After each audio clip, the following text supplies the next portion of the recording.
Meu nome é Elisa. Crescer com minha irmã gêmea Ana era como comparar o dia com a noite. Ela era a menina de ouro, e eu, bem, não era. Nosso pai, um austero professor universitário, dedicava sua vida aos livros e palestras, enquanto nossa mãe, a típica dona de casa, dedicava-se ao lar e à família, instigando-nos a seguir seus passos desde que me lembro. Estar em casa mais parecia participar de uma sessão crítica interminável. Meus pais tinham um plano para a família perfeita, e ele não incluía uma filha que usava camisetas de bandas e preferia ficar na sua. Elisa, por que você não pode ser mais como sua irmã? Era a frase preferida da minha mãe, normalmente dita quando eu aparecia para o café da manhã com meus fones de ouvido, tentando bloquear o mundo. Ana, por outro lado, desfrutava da aprovação constante. Não entendo por que é tão difícil para você vestir um vestido bonito e sorrir mais, ela dizia, jogando o cabelo perfeito por cima do ombro, como se fosse de outro planeta.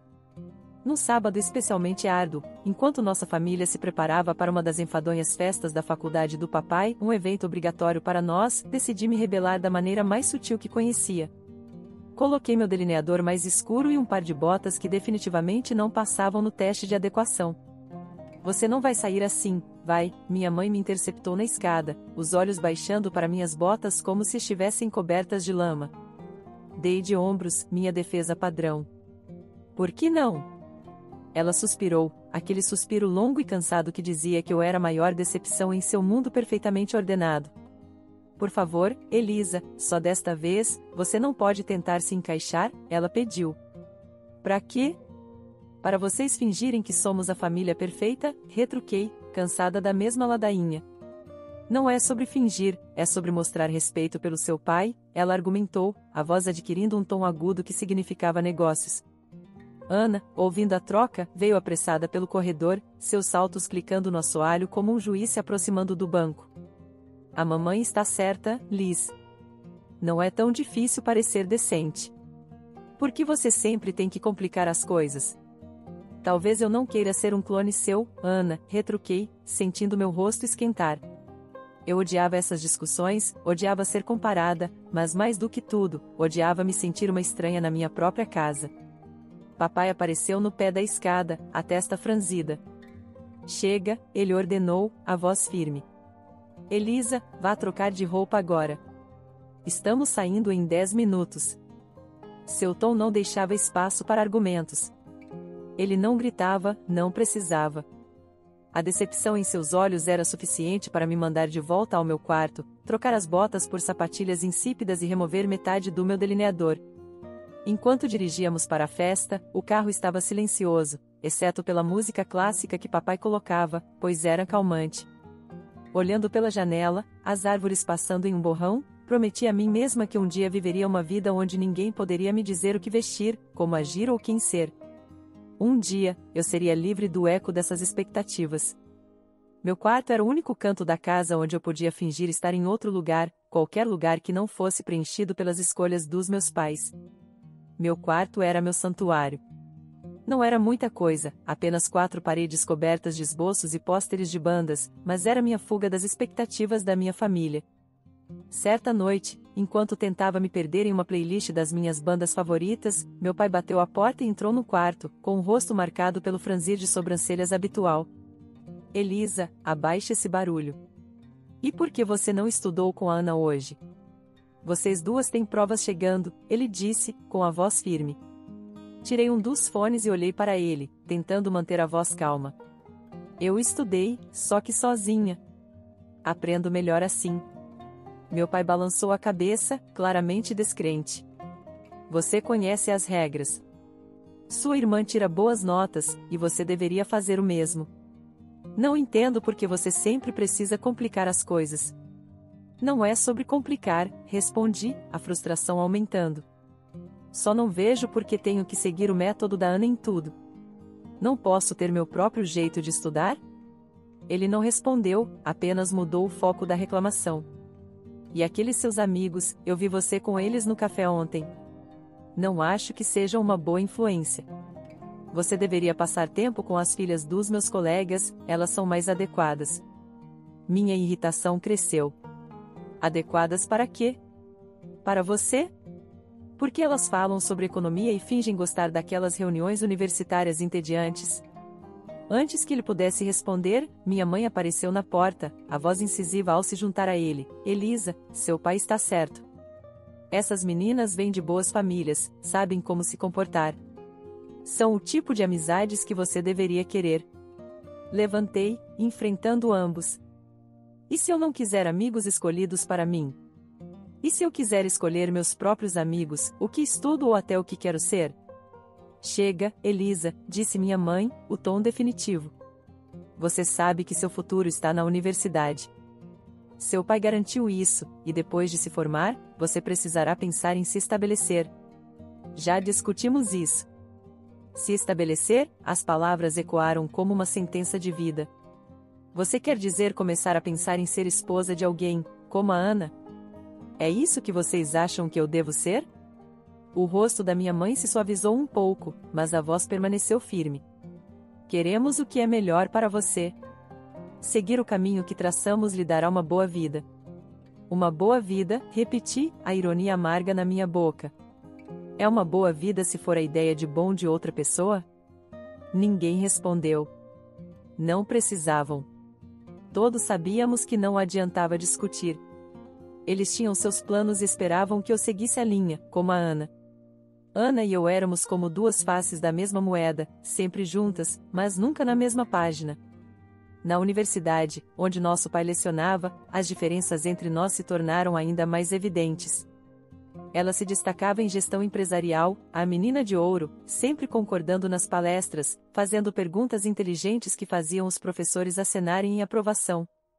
Eu estava presa no mesmo programa, mas parecia estar usando um sapato no pé errado, desconfortável, desajeitado e simplesmente errado. Numa tarde, enquanto eu lutava com uma montanha de livros na biblioteca, Ana entrou, suas notas organizadas, o sorriso pronto. Ei, Liz, você vem ao grupo de estudos hoje? O professor Hall mencionou que vai passar por lá, seria bom a gente aparecer, ela disse, o tom leve, mas insistente.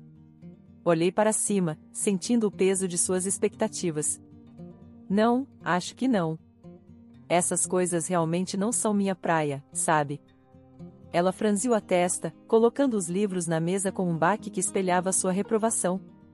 Não é sobre ser a sua cena, Liz, é sobre causar a impressão certa.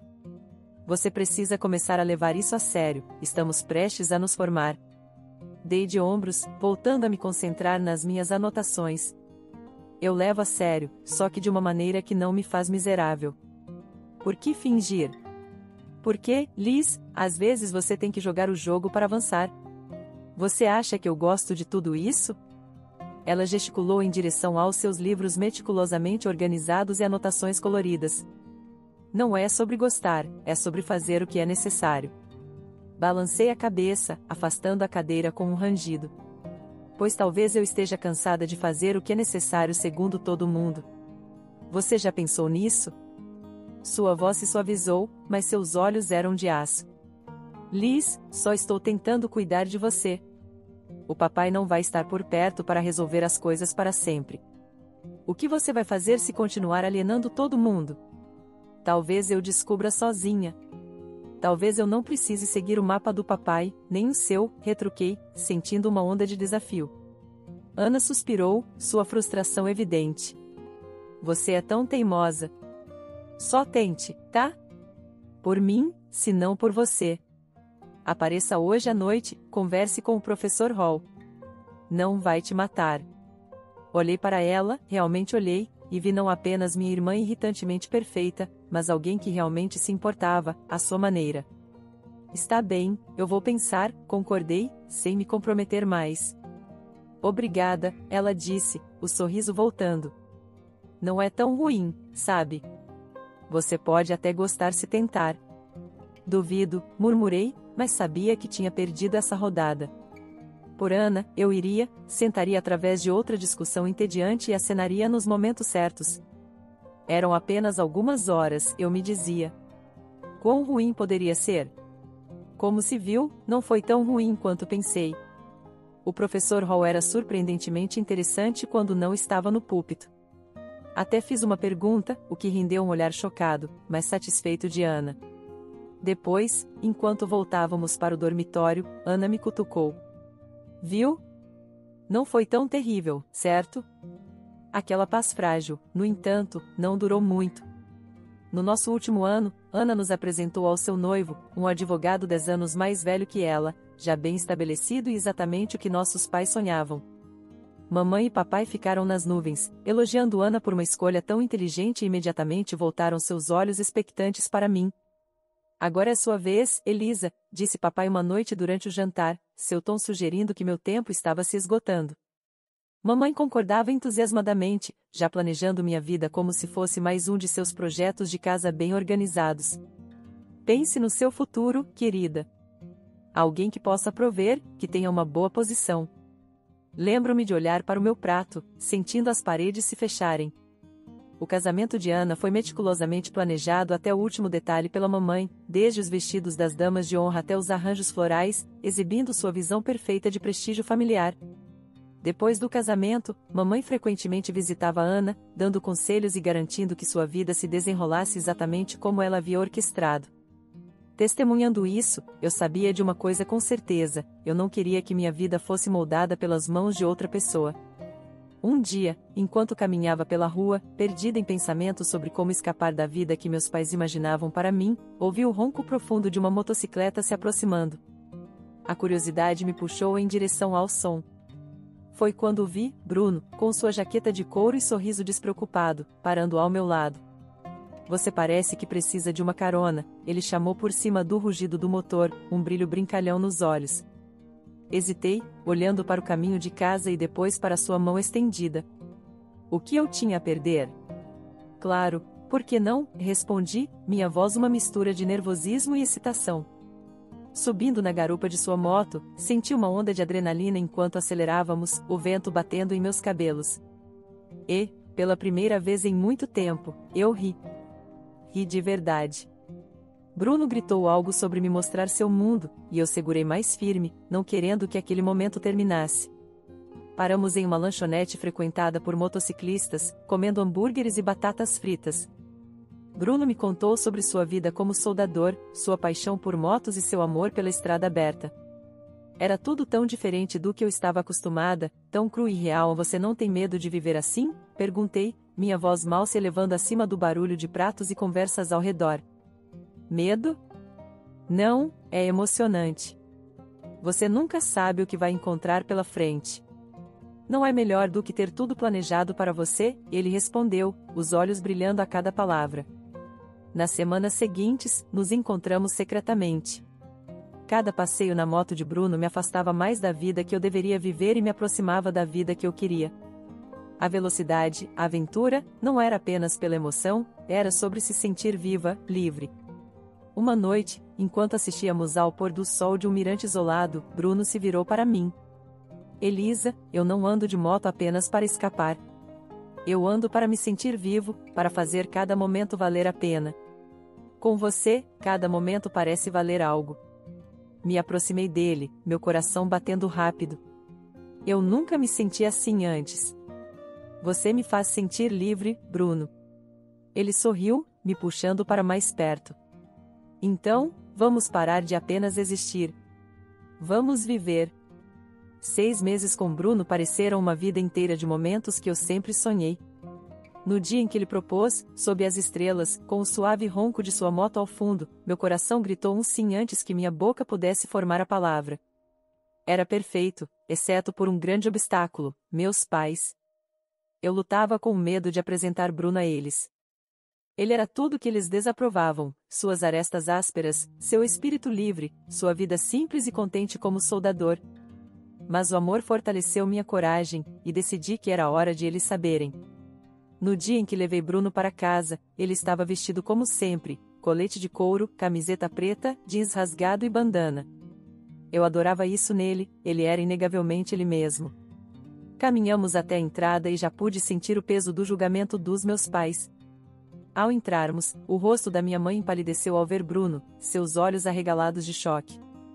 Meu Deus, Elisa, ela sussurrou, a voz quase inaudível. A reação do meu pai foi mais dura, suas palavras afiadas como facas. Quem é esse e por que ele está vestido como um marginal em nossa casa? Tomei um fôlego, firmando meus nervos. Mãe, pai, este é o Bruno. Ele é o homem que eu amo. Nós vamos nos casar. O silêncio deles foi ensurdecedor. Então, meu pai se virou para Bruno, o tom carregado de desdém. Casar? O que você faz da vida, rapaz? Quais são suas qualificações? Bruno, abençoado seja, não vacilou. Sou soldador. Fiz alguns cursos especializados após o ensino médio. Trabalho duro e ganho a vida honestamente. A expressão nos rostos dos meus pais era uma mistura de horror e incredulidade. Minha mãe parecia que desmaiaria. Um soldador, Elisa? Você não pode estar falando sério, a voz do meu pai subiu, a raiva inflamada. Você espera que nós abençoemos isso? Jogar fora seu futuro por um soldador? Senti minha resolução se fortalecer. Sim, porque ele me faz feliz. Não é isso que deveria importar? Mas a vida que você vai levar, minha mãe começou, a voz trêmula. Será a vida que eu escolher? Retruquei, minha própria voz ganhando força. Meu pai balançou a cabeça, sua decisão clara. Não podemos e não vamos apoiar isso.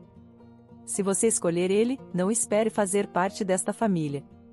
A finalidade em seu tom partiu meu coração. Mas não a minha decisão. Bruno apertou minha mão, dando-me força para enfrentá-los. Então eu escolho Bruno. Eu escolho nós. Eu escolho minha felicidade. Os olhos da minha mãe se encheram de lágrimas e a mandíbula do meu pai se apertou. Se você sair com ele, não se dê ao trabalho de voltar, disse meu pai, com a voz fria. Ao sair da casa dos meus pais com Bruno, meu coração estava um emaranhado de emoções, dor, alívio, excitação e medo, tudo misturado. O ar da noite parecia diferente, como se cada respiração que eu dava fosse um passo a mais em direção a uma nova vida. Andamos em silêncio por um tempo, o único som sendo o rugido constante da motocicleta sob nós. Quando finalmente paramos em uma lanchonete na periferia da cidade, Bruno virou-se para mim, seu rosto sério. Você tem certeza disso, Elisa? Quero dizer, realmente certa? Não há volta depois desta noite, ele disse, seus olhos procurando por qualquer sinal de dúvida nos meus. Assenti, apertando sua mão com força. Nunca tive tanta certeza de nada. Estar com você parece certo, parece o que eu devo fazer. Ele sorriu, aquele sorriso charmoso e imprudente que me conquistou no primeiro dia em que nos encontramos. Certo, então vamos fazer isso. Vamos começar nossa vida juntos. Dentro da lanchonete, encontramos uma cabine tranquila no canto. A garçonete trouxe 2 cafés sem perguntar, e nós sentamos planejando nossos próximos passos. O que vem primeiro? Perguntei, mexendo o creme no meu café, observando-se misturar. Precisaremos encontrar um lugar para ficar, pelo menos por enquanto. Depois, talvez procurar empregos. Tenho alguns amigos que podem nos ajudar a começar, respondeu Bruno, seu tom prático, mas otimista. Vai ser difícil, não é? Disse, mais como uma afirmação do que uma pergunta. A realidade do que estávamos fazendo começava a se consolidar. Bruno estendeu a mão por cima da mesa, cobrindo a minha. Pode ser, mas vamos lidar com isso juntos. Dificuldade não é novidade para nenhum de nós, certo? Não pude deixar de rir, uma risada curta e genuína.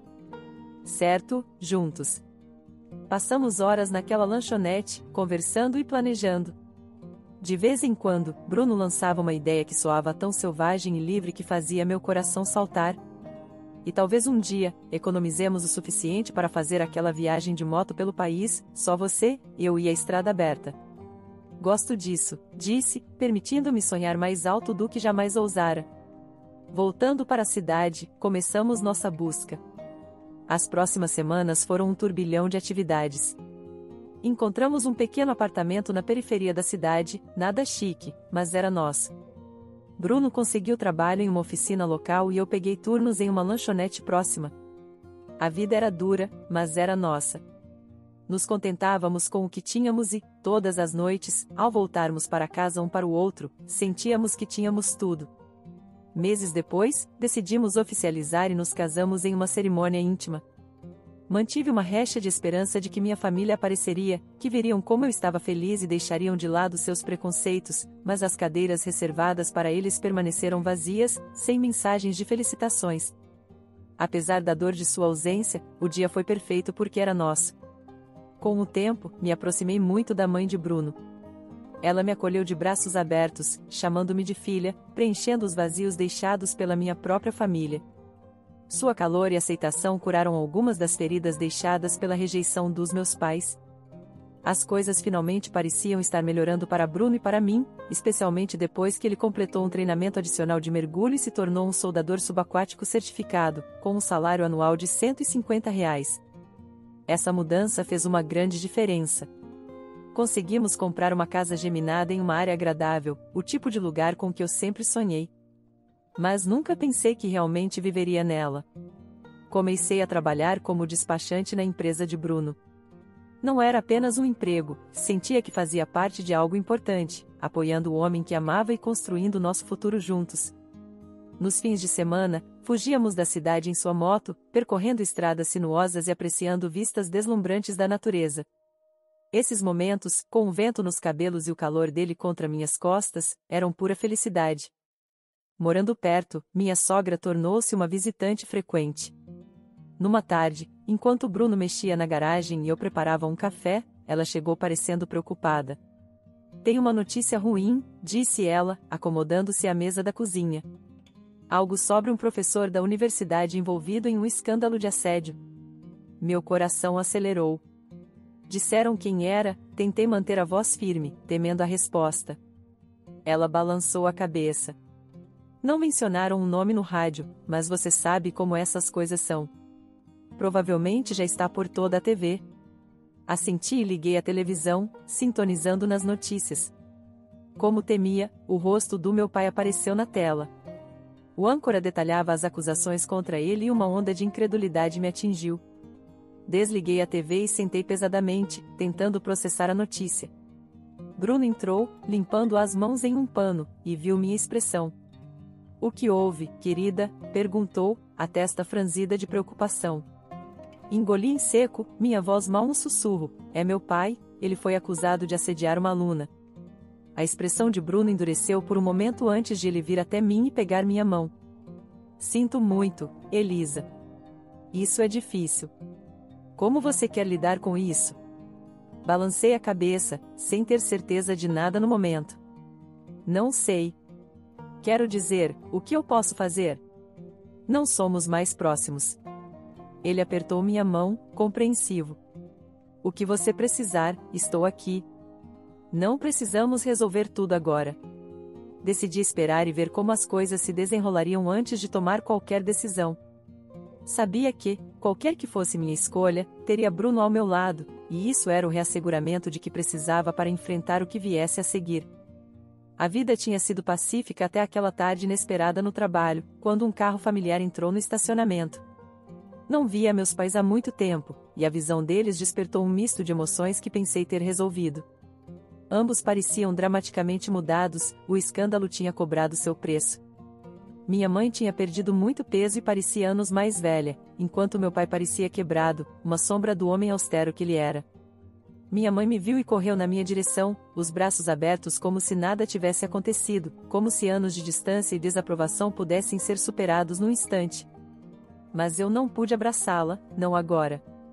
Em vez disso, recuei e peguei a mão de Bruno, buscando força em sua presença. "Elisa, foi tão difícil te encontrar", disse minha mãe, a voz embargada de emoção. Meu pai, sempre brusco, foi direto ao ponto, sua voz áspera e amarga. "Fui acusado injustamente, sabe?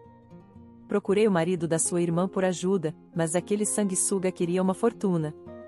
Sua irmã ficou do lado dele, e agora nos expulsaram. Precisamos da sua ajuda." Olhei para eles, incredulidade e raiva se misturando dentro de mim. "Ajuda? Depois de todos esses anos, vocês aparecem e exigem ajuda? Não temos mais para onde ir", a voz da minha mãe era desesperada. "Eles também nos deserdaram. Pensamos que talvez pudéssemos ficar com você." Quase ri da absurdidade. "Ficar comigo, depois de vocês me deserdarem? Vocês deixaram claro que eu não era mais sua filha. O rosto do meu pai ficou vermelho, seu velho temperamento aflorando. Você nos deve, Elisa, depois de tudo que fizemos por você. Aí é que vocês se enganam, interrompi, sentindo Bruno apertar minha mão em apoio. Eu não devo nada a vocês. Vocês me expulsaram porque escolhi minha felicidade em vez das suas exigências. E agora querem o quê? Simplesmente se mudar e fingir que somos uma família? A situação estava saindo do controle e eu podia ver uma multidão começando a se formar. Minha mãe começou a chorar, seus soluços altos atraindo ainda mais atenção. Você está sendo ingrata, depois de tudo que fizemos por você, ela acusou através das lágrimas. Respirei fundo, minha decisão clara. Não, mãe, eu não sou ingrata. Sou livre e feliz. Vocês fizeram suas escolhas e agora têm que viver com elas. Enquanto nos afastávamos, ouvi meu pai gritar, mas Bruno se inclinou e disse baixinho para a equipe de segurança: não deixem eles virem aqui novamente. Os meses seguintes passaram voando, cheios de amor e paz. Demos as boas-vindas a um filho, um novo começo em nossa família crescente. Meus pais nunca voltaram, aquele dia no estacionamento foi a última vez que os vi.